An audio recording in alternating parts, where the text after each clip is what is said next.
2020년 1월 국내 첫 코로나19 확진자가 발생한 이후에 한국 경제는 크게 요동쳤습니다. 사실 2월까지만 하더라도 한국과 중국에 국한될 것이라는, 즉 과거의 사스와 비슷한 흐름일 거라는 기대감도 없지 않아 있었기 때문에 회복하는 모습도 없지 않아 있었는데요.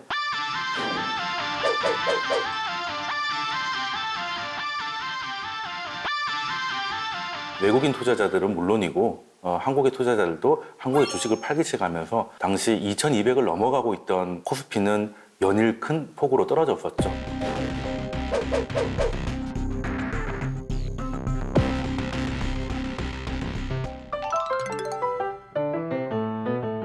서킷 브레이커라는 거는 그 주식 거래 중단 제도로서 현물 시장에서, 즉 우리가 쉽게 얘기하는 주식 시장에서 주가가 과도하게 급락할 경우에 시장 충격을 좀 완화시키기 위한 조치로서 우리나라에서는 IMF 때 크게 주식이 급락했던 경험이 있었기 때문에 그 다음에였던 1998년에 도입이 됐습니다. 사실 글로벌적으로 보면 1987년 블랙 먼데이는 하루에 주가가 20% 넘게 빠지는 충격적인 날로 기억이 됩니다. 그래서 투자자들이 너무 공포에 빠진 나머지 매도를 많이 하니까 잠깐 좀 쉬었다 가자는 커피타임의 의미로서 한번 도입된 제도였고요. 그게 10년 후인 우리나라에서도 98년에 도입이 됐습니다.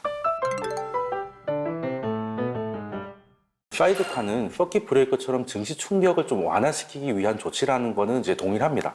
근데 그 대상이 현물 시장이 아니고 선물 시장이라는 거죠. 이 선물 시장의 움직임이 현물 시장에 영향을 크게 주기 때문에 시장의 급등락이 일어나면 현물 시장의 혼란을 막기 위해서 선물 시장에 대해서 발동되는 것이 바로 사이드카입니다.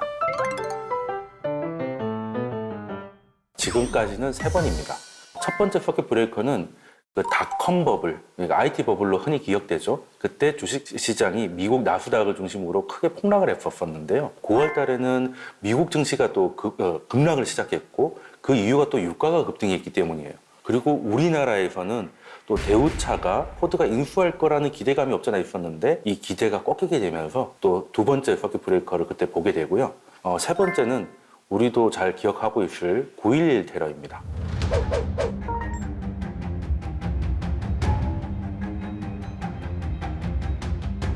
글로벌적인 충격이 있었고 우리도 마찬가지로 서킷 브레이커가 발동됐었는데요. 그리고 나서 무려 19년 만에 2020년 3월 코로나19로 전 세계 증시가 동반 하락하면서 우리나라도 서킷 브레이커가 발동된 겁니다. 우리나라에는 시장이 두 개가 있죠. 코스피 시장이 있고 코스닥 시장이 있는데 이 양시장 모두의 서킷 브레이커가 발동된 것은 사실 이번이 처음입니다. 위기를 기회로 삼으려는 사람들이 있었습니다. 바로 동학 개미 운동입니다. 동학 개미 운동이라는 게 사실 우리 IMF 때 금모으기 운동이라든지 이렇게 눈에 보이는 그런 운동이기보다는 약간 현상을 설명하는 것 같아요. 금융위기 때 당시에는 굉장한 공포였지만 지금 와서 보면 저렴한 가격에 주식을 살 수 있는 기회였잖아요. 이제 그것들에서 학습 효과였는지 과거의 위기가 지나가면 결국에는 기회였다는 경험을 이제 살린 투자 활동을 통틀어서 그냥 동학개미 운동이다 이렇게 설명을 하는 것 같은데 정확히 이거는 이제 개미라고 하면 개인 투자자들이잖아요. 외국인들은 이제 국내 주식을 많이 팔고 있는데 이제 국내에서 개미들이 이제 국내 주식을 많이 사서 주가를 많이 끌어올리고 있다 보니까 그 외세 저항했던 동학 운동의 이제 기억을 되살려서 그런 식으로 얘기를 하는 것 같고요. 미국에는 로빈후드라고 해서 하나의 증권 회사라고 보시면 돼요. 근데 대신에 수수료가 굉장히 저렴해가지고 개인 투자자들이 많이 쓰고 있기 때문에 로빈후드 투자자다 이런 얘기를 많이 하고 일본도 마찬가지입니다. 닌자라고도 하고 또 심지어 중국에서는 인민개미 이런 식으로 글로벌하게 개인 투자자들이 동조화 현상을 이렇게 설명을 하고 있습니다.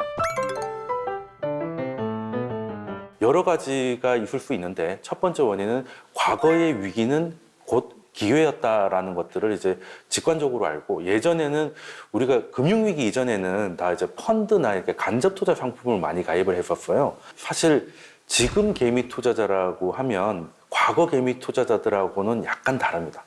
과거에는 이게 소위 말해서 이제 아재들은 친구가 어떤 종목이 좋다. 그러면 이제 쉽게 사기도 하고 끌려다니기도 하고 했었는데 지금 같은 경우는 이제 정보 검색력이 좋은 친구들이 스스로 회사를 찾고 내가 이 주식을 왜 사야 되는지 확신을 갖고 들어가고 있는 거죠. 지금까지 봤을 때는 성적은 굉장히 좋습니다. 코스피 기준으로 봤을 때 팬데믹이 엄청나게 가서 가장 충격이 컸을 때는 1,500선이 무너졌다가 지금 녹화하는 날의 종가는 2,200을 넘어가 있거든요. 지금 뭐 우리나라도 마찬가지고 미국 나스닥도 마찬가지고 이제 알만한 대형 기업들이 좀 주가 상승을 견인하고 있거든요. 물론 정통적인 투자하시는 분들은 코로나가 아직 종식되지도 않았는데 주가가 이렇게 계속 간다는 걸 어떻게 받아들여야 될까? 사실 뚜껑을 열어보면 이 코로나 때문에 오히려 수혜를 받을 수 있는 기술주들이 더 견인을 했기 때문에 경제와 증시가 따로 놀기보다는 증시가 오히려 경제 상황을 다 대변하고 있는 부분도 없잖아 있다는 걸 새로운 국면으로 받아들여야 될 것 같아요. 거기에 적응을 먼저 한 20, 30대 세대들이 동학개미까지 해서 글로벌하게 지금 투자의 새로운 국면을 이끌고 있다. 투자라는 것이 뭐 예전처럼 뭐 금리가 뭐 몇 퍼센트 이상 되고 8% 정도 된다면 굳이 어려운 이렇게 투자를 하지 않았겠죠. 우리나라 기준금리도 0.5%가 됐는데 적금이나 예금이라는 그 전통적인 돈을 모으는 방식이 너무 효과가 떨어지지 않나라는 생각을 굳이 얘기하지 않아도 다 인식하고 있기 때문에, 그리고 사실 부동산도 주목을 많이 받지만 젊은 친구들은 이제 부동산의 진입 장벽이 높다 보니까 소액으로 그리고 손절이라든지 이렇게 민첩하게 움직일 수 있는 주식이 더 자신들한테 어울린다고 생각하고 들어가는 친구들이 꽤 많은 것 같아요. 너무나 빠른 속도로 대공황만큼의 충격이 왔던 건데요. 미국의 중앙은행이나 정부 그리고 그 외에 비슷한 상황에 있는 모든 국가들이 인지를 하고 제로 금리는 기본이고 무제한 양적 완화라든지, 그래서 현금을 시장에 엄청나게 살포를 하고 필요한 만큼 얼마든지 공격할 의지가 있다는 걸 여러 번 천명하고요. 각국 정부들도 적극적으로 나섰는데, 쉽게 말해서 얼마 전에 우리가 나라로부터 받았던 돈, 긴급 재난지원금, 사실 나라가 왜 우리한테 공짜 돈을 주느냐. 경제라는 거는 돈이 돌아야 되는데 지금 경제 봉쇄 때문에 집 밖에 나가지도 못하고 뭔가 쓰지도 못하고 친구도 못 만나니까 돈이 돌질 않으니까 경제 위기가 온 거고, 그래서 억지로라도 정부가 돈을 풀고 중앙은행이 돈을 풀어서라도 돈을 돌리기 위해서 했던 정책이 유효하게 먹혀서 일단 증시는 경제보다 더 빨리 움직이니까 경제는 돌아올 것이 좀 기대감이 생기니 증시가 좀 더 빨리 움직였고, 물론 코로나 때문에 굉장히 힘들어지는 항공 혹은 뭐 여행사도 있겠지만 인터넷으로 하게 되는 오히려 수혜를 받게 되는 기업들도 있으니까 그런 기업들에게 적극적으로 투자를 하면서 이제 수익률까지 확보가 되는 결과가 올해 상반기에 있었다라고 이해하면 될 것 같아요.